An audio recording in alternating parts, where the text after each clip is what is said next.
Warahmatullahi wabarakatuh. Jumpa lagi dengan saya Freddy Sudaryanto seperti biasa di seputar info. Memang sekarang lagi marak ya masalah ditetapkannya Pak Hasto Kristianto sebagai tersangka yang berhubungan dengan Harun Masiku, di mana memang ini sudah diduga sebelumnya. Walaupun memang sempat alot ya, ini sempat alot ini ya, begitu lama sekali ya di era pemerintahan Bapak Prabowo Subianto dan Gibran, maka ini akhirnya terlaksana. Ya nanti kita bisa menilai ya kenapa demikian, walaupun disampaikan oleh Komisi Pemberantasan KPK ya bahwa alat buktinya yang memang belum kuat, kenapa kok baru sekarang. Ya sebagian masyarakat bilang wah itu hanya untuk memberikan suatu kebijakan lah dari KPK, demikian disampaikan. Walaupun sebagian masyarakat mengatakan bahwa pada saat itu pemerintahan pada saat zaman Pak Jokowi, ya kita tahu lah ya, karena siapa di belakang yang mengatur ini semua ya. Nah, apa yang dilakukan oleh Pak Hasto Kristianto adalah berhubungan dengan Harun Masiku, dan sampai sekarang Harun Masiku belum diketahui keberadaannya di mana, walaupun isu-isunya katanya sudah terdeteksi seperti itu ya. Nah, coba kita lihat, ini ada suatu pernyataan dari Pak Hasto Kristianto setelah ditetapkan sebagai tersangka. Coba kita simak ini ya. Terima kasih seluruh masyarakat Indonesia yang saya cintai dan banggakan. Setelah penetapan saya sebagai tersangka oleh KPK, maka sikap dari PD Perjuangan adalah menghormati keputusan dari KPK. Kami adalah warga negara yang taat hukum.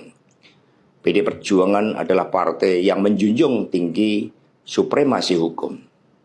Sejak awal ketika saya mengkritisi bagaimana demokrasi harus ditegakkan, bagaimana suara rakyat tidak bisa dikebiri, bagaimana negara hukum tidak bisa dimatikan, dan bagaimana watak kekuasaan yang otoriter, yang menindas rakyatnya sendiri harus dihentikan. Saya sudah memahami berbagai resiko yang akan saya hadapi. Maka sebagai murid Bung Karno, saya mengikuti apa yang tertulis di dalam buku Cindy Adams ini. Inilah kitab perjuangan saya. Dan seluruh kader-kader PD Perjuangan sekarang memasuki tahap bab 9. Di mana Bung Karno ketika mendirikan PNI, prinsip yang dipegang adalah non-cooperation.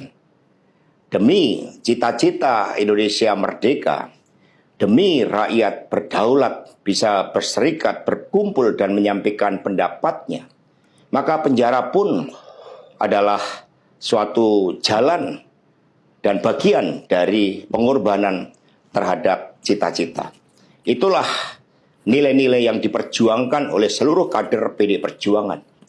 Ketika muncul berbagai intimidasi agar tidak dilakukan pemecatan terhadap sosok yang memiliki ambisi kekuasaan sehingga konstitusi pun sepertinya mau dilanggar dengan perpanjangan masa jabatan 3 periode ataupun perpanjangan masa jabatan itu, maka demi konstitusi Ibu Mega kokoh berdiri menjaga demokrasi. Dan ketika aparat penegak hukum digunakan dengan segala cara untuk melakukan intimidasi, sumber-sumber daya negara digunakan demi kepentingan politik praktis, maka pilihan untuk menghadapi tembok tebal kekuasaan itu wajib dilakukan oleh kader-kader PDI Perjuangan. Karena itulah nilai-nilai yang kami perjuangkan, nilai-nilai demokrasi, nilai-nilai kedaulatan rakyat, dan bagaimana membangun supremasi hukum, hukum yang berkeadilan. Untuk itu, kami tidak akan pernah menyerah. Baik mau digunakan suatu proses intimidasi secara formal maupun dengan cara-cara di luar formal sekalipun, kami sudah menyiapkan risiko-risiko terburuk. Karena sebagaimana dilakukan oleh Bung Karno, masuk penjara adalah bagian dari pengorbanan cita-cita. Untuk itu jangan pernah takut menyuarakan kebenaran. Kita jaga Partai Demokrasi Indonesia Perjuangan. Kita jaga marwah dari Ketua Umum PD Perjuangan dari berbagai upaya-upaya yang ingin merongrong marwah dan kewibawaan partai hanya karena ambisi kekuasaan. Kita adalah partai yang sah.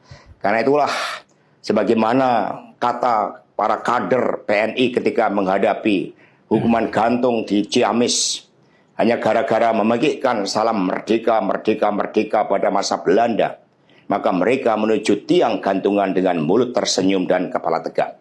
Mari, demi perjuangan terhadap cita-cita, demi nilai-nilai yang kita perjuangkan, risiko apapun siap kita hadapi dengan kepala tegak dan mulut tersenyum. Terima kasih, merdeka. Berawal disampaikan dari mulai bahwa penerus Bung Karno ya, kemudian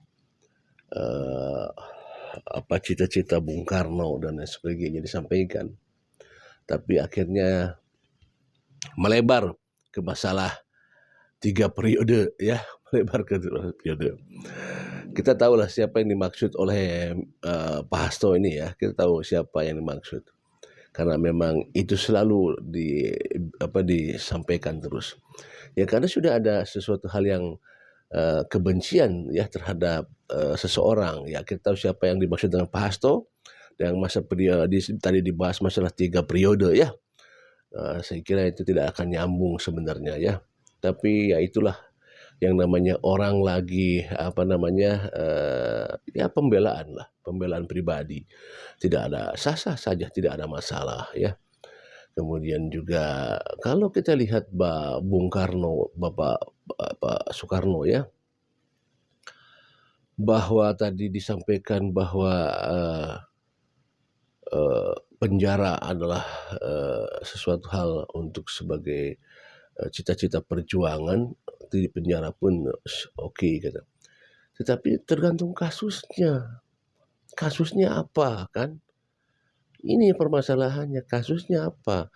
Apakah kasusnya memang ini adalah sebuah cita-cita perjuangan untuk menegakkan keadilan? Kalau kasusnya misalkan penyuapan bagaimana? Ya kan? Ini permasalahannya kasusnya, apakah ini perjuangan untuk sebuah negara, untuk cita-cita suatu negara kalau berkaitan dengan masalah suap menyuap. Karena ini sudah jelas disampaikan oleh KPK ya. Walaupun nanti kita tunggu masalah persidangannya, tetapi bahwa ditersangkakannya Pak Hasto adalah berhubungan dengan masalah suap menyuap yang berkaitan dengan Harun Masiku, juga beberapa orang yang sudah ditersangkakan ya, Pak Setiawan, juga Pak Syaiful Bahri dan lain sebagainya. Nah, tentu sekali lagi bahwa berbeda antara Pak Bung Karno dan Mr. Hasto, berbeda sekali.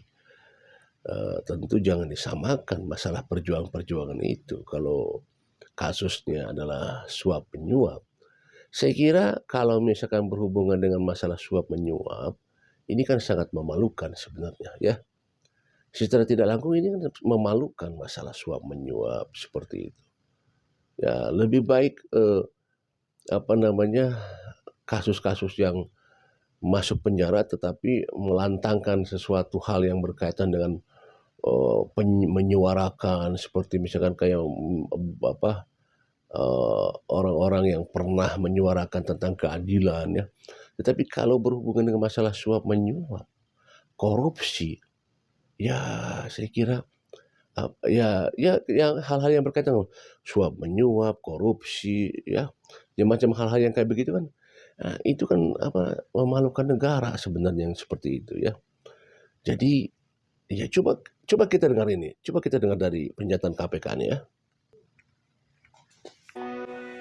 Sebelumnya disampaikan bahwa tanggal 8 Januari 2020 KPK telah menetapkan 4 tersangka, yaitu Harun Masiku, kemudian Saiful Bahri, Wahyu Setiawan, dan Agustiani. 3 dari 4 ini sudah dilakukan proses dan sekarang sementara sedang menjalani. Kemudian pada saat proses penyidikan terhadap perkara HM dan upaya pencarian DPO HM menemukan adanya bukti keterlibatan Saudara HK yang bersangkutan selaku Sekjen PDI Perjuangan dan Saudara DTI selaku orang kepercayaan Saudara HK dalam perkara dimaksud dengan poin-poin penjelasan sebagai berikut. Perbuatan Saudara HK bersama-sama dengan Saudara HM dan kawan-kawan dalam memberikan suap kepada Wahyu Setiawan dan Agustiani. Yang pertama, HK menempatkan HM pada Dapil 1 Sumsel, padahal HM berasal dari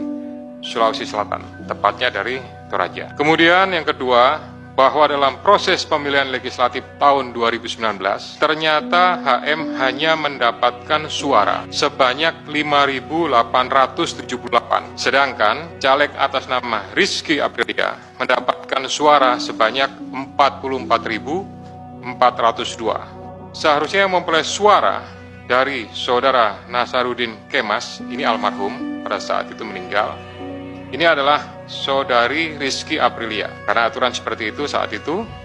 Namun ada upaya-upaya dari Saudara HK untuk berusaha memenangkan HM melalui beberapa upaya-upaya. Antara lain, Saudara HK mengajukan judicial review kepada Mahkamah Agung, kemudian menandatangani surat yang bernomor 2576 tertanggal 5 Agustus 2019 perihal permohonan pelaksanaan putusan judicial review. Keempat, setelah ada putusan dari MA, KPU tidak mau melaksanakan putusan tersebut. Oleh sebab itu, Saudara HK meminta fatwa kepada MA. Selain upaya-upaya tersebut, Saudara HK secara paralel mengupayakan agar Saudari Rizky mau mengundurkan diri untuk diganti dengan Saudara HM. Namun upaya tersebut ditolak oleh Saudari Rizky Aprilia. Saudara HK juga pernah memerintahkan Saiful Bahri untuk menemui Rizky Aprilia di Singapura dan meminta mundur. Namun hal tersebut juga ditolak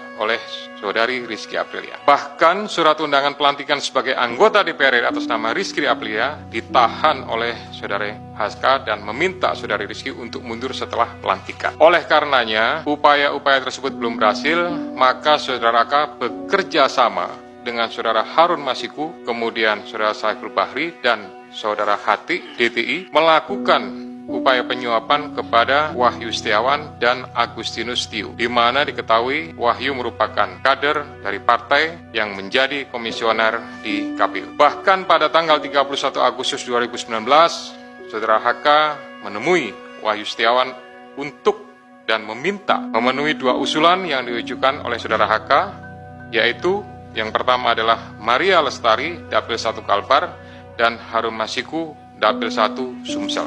Ini yang belasir hanya untuk yang Kalbar saja. Kemudian dari proses pengembangan penyidikan ditemukan bukti petunjuk bahwa sebagian uang yang digunakan untuk menyuap berasal dari Saudara HK. Bahwa dalam proses perencanaan sampai dengan penyerahan uang tersebut, Saudara HK mengatur dan mengendalikan Saudara Saiful Bahri dan Saudara DTI dalam memberikan suap kepada Komisioner KPU Wahyu Setiawan. Saudara HK mengatur dan mengendalikan Saudara DTI untuk menyusun kajian hukum pelaksanaan putusan MA dan surat permohonan pelaksanaan permohonan fatwa MA kepada KPU. Saudara HK mengatur dan mengendalikan Saudara DTI untuk melobi anggota KPU agar dapat menetapkan HM sebagai anggota DPR RI terpilih dari Dapil 1 Sumsel. Saudara HK mengatur dan mengendalikan Saudara DTI untuk aktif mengambil dan mengantarkan uang suap untuk diserahkan kepada Komisioner KPU melalui Tiu. Kemudian Saudara HK bersama-sama dengan HM, Saiful Bahri, dan DTI melakukan penyuapan terhadap Wahyu Setiawan, jumlahnya sama dengan penjelasan pada penanganan kasus sebelumnya. Atas perbuatan Saudara HK tersebut, KPK selanjutnya melakukan proses ekspos dan lain-lain dan akhirnya menerbitkan surat perintah penyidikan bernomor Sprindik /153/Dik 0.0001/12/2024 tanggal 23 Desember 2024 dengan uraian penyidikan perkara dugaan tindak pidana korupsi yang dilakukan oleh tersangka HK bersama-sama dengan Harun Masiku dan kawan-kawan berupa pemberian sesuatu hadiah atau janji kepada Wahyu Setiawan selaku anggota Komisi Pemilihan Umum Republik Indonesia periode 2017 sampai dengan 2022 bersama-sama dengan Agustiani Tio F terkait penetapan anggota DPR RI terpilih 2019-2024. Ngeri ya. Ternyata rusak sekali ya. Wahyu Setiawan sudah ditetapkan terlebih dahulu kan ya, sudah ditetapkan terlebih dahulu. Kalau lihat ini mengerikan sebenarnya. Ada upaya-upaya yang terus dilakukan untuk memasukkan seseorang, yaitu disebut dengan Harun Masiku, dari perolehan suaranya sudah kalah, tetapi diupayakan karena waktu itu memang ada PAW ya, ada PAW dan yang masuknya adalah saudara Rizky kan. Ya inilah ada upaya-upaya di mana upaya dari petinggi partai sendiri yang melakukannya. Ya ini kan sangat miris sekali sebenarnya. Tapi okelah, itu terlepas dari itu semua bahwa ini kan sudah ditetapkan bahwa permasalahannya adalah suap menyuap pada Iwan Setiawan agar setelah dilakukan proses-proses untuk penglobian masih juga tidak sanggup, maka larinya ke penyuapan kepada Iwan Setiawan dan Iwan Setiawan sudah jadi tersangka. Ya tentunya kan ya informasinya dari Iwan Setiawan seperti itu kan secara tidak langsung. Ya sekali lagi kalau tadi membandingkan antara perjuangan Pak Bung Karno menghadapi tiang gantungan ya, penjara sebagai perjuangan cita-cita perjuangan, berbeda kasusnya sudah ini mah penyuapan ya, nggak bisa disamakan mau perjuangan seperti apa. Ini kan kasusnya kasus penyuapan, memalukan kan sebenarnya. Kasus seperti yang tadi saya sampaikan, penyuapan, korupsi itu kan ya bisa dikatakan memalukan seperti itu. Saya katakan memalukan seperti itu ya. Anda bisa menilai apapun yang disampaikan, pembelaan-pembelaan yang disampaikan oleh saudara Hasto, Anda bisa menilai. Dan ini apakah, dan kita lihat kadar-kadar daripada Banteng PDIP ini sudah mulai bergejolak. Belum nanti juga mungkin saja nanti merembet kepada Pak Yasona Lawli ya. Kita lihat apakah yang bersangkutan juga nanti akan terlibat apa tidak, kita tunggu saja perkembangannya seperti apa. Assalamualaikum.